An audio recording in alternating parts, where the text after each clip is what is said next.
In early November, Elon Musk tweeted an ancient Chinese poem, and the world went wild trying to guess what was on his mind. CNN called it Musk's charm offensive to the Chinese Communist regime. Reuters thought Musk was referring to his tense exchange with the head of the UN food program over his involvement to end world hunger.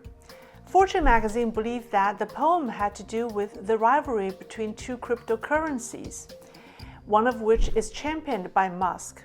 The Washington Post, quoting Musk's own words, concluded that the tweet was complete nonsense. I think these media outlets might have all missed the point. I believe that Elon Musk was using a famous Chinese poem to send a message to Beijing. Hello everyone, happy Thanksgiving. Welcome to my show, I'm Lei.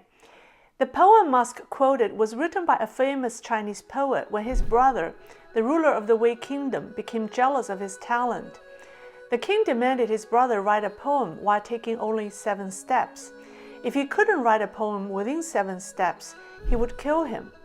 So the poet brother wrote the famous Quadrant of 7 Steps, and it reads, "Beanstalks are ignited to boil beans. The beans in the pot crying, we are born of the same root. Why should we ruthlessly incinerate each other?" After the king heard the poem, he was touched and felt ashamed of himself. Elon Musk tweeted the verse in original Chinese. I think he was trying to tell Big Brother Beijing not to be so ruthless with him. 3 years ago, Musk was Beijing's golden boy when he was allowed to build a wholly owned Tesla factory in Shanghai.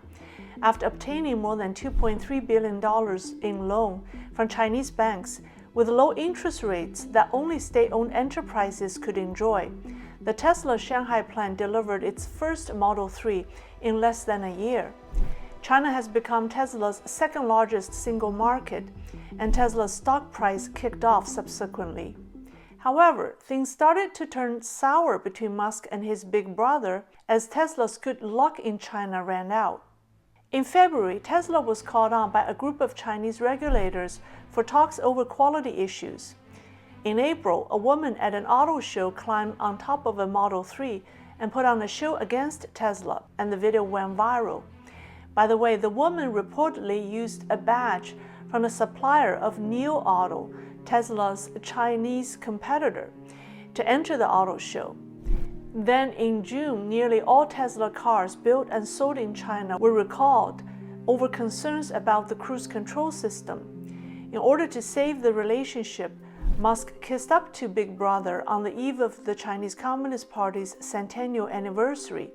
In a tweet, he praised the CCP's accomplishments and encouraged people to visit China and see for themselves.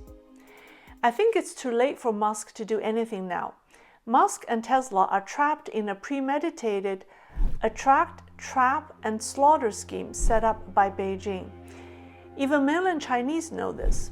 An analysis by Guotai Junan Securities Research, the research arm of one of China's largest financial services firms, explained it last year in an article titled, "Why China Needs Tesla."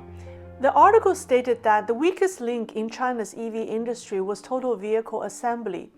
By having Tesla in China, it would help the Chinese EV industry build its supply chain, just like how Apple helped optimize China's mobile phone supply chain.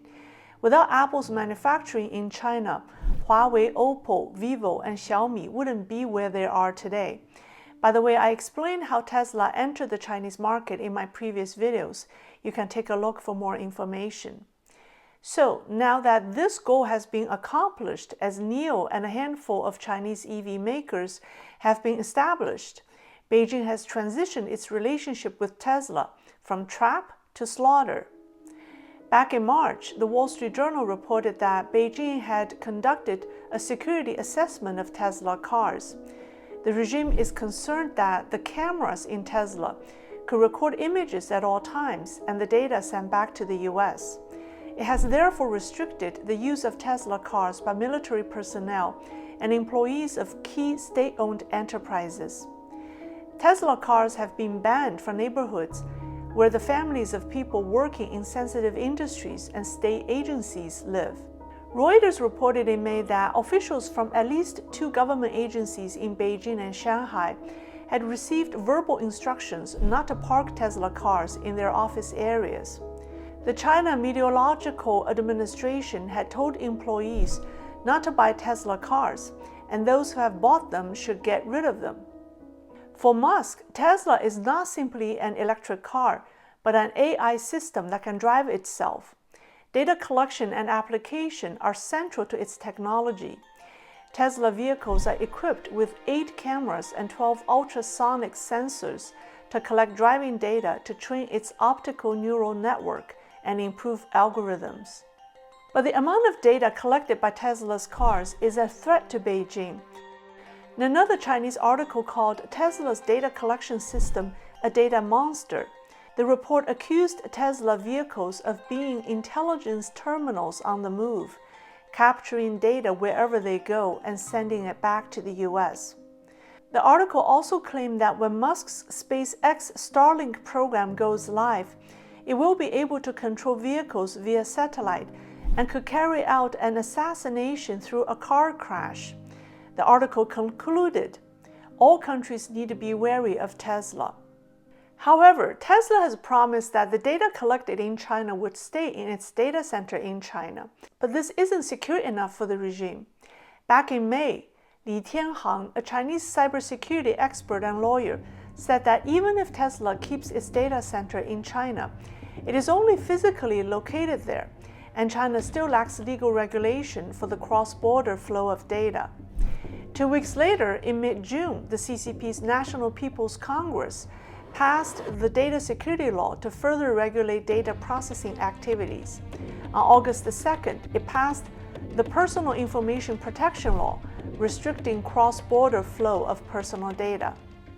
Tesla's situation is very similar to Apple's more than 4 years ago.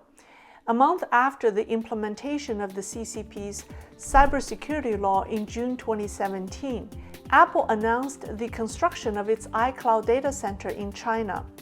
After completion, however, Apple handed the iCloud data to a Chinese state-owned company called Cloud on Guizhou.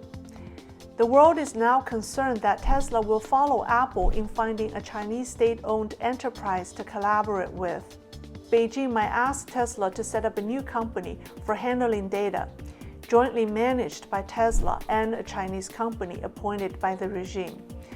But Tesla may not be interested in such a plan. So far, it seems that Tesla doesn't intend to hand over its data. The company has begun recruiting engineers and scientists for its new data center that completed construction in October. But does Elon Musk know that in mainland China, he's not the ultimate boss? The CCP is. How can Elon Musk be so sure that he has full control over his employees? As the tech war between China and the U.S. escalates, Elon Musk is at the forefront of this battle, trying to protect his data while growing his business. The ancient poem best describes his sentiment at this point. Why do we have to fight each other ruthlessly? But Musk has failed to recognize that this big brother is ruthless. The more you kowtow to him, the more he takes advantages of you. At this point, all we can do is wish Elon Musk good luck and hope that he will be smart and run away. Here are my previous videos on the battle Musk had fought with Beijing. Check them out. Thank you, and I'll see you next time.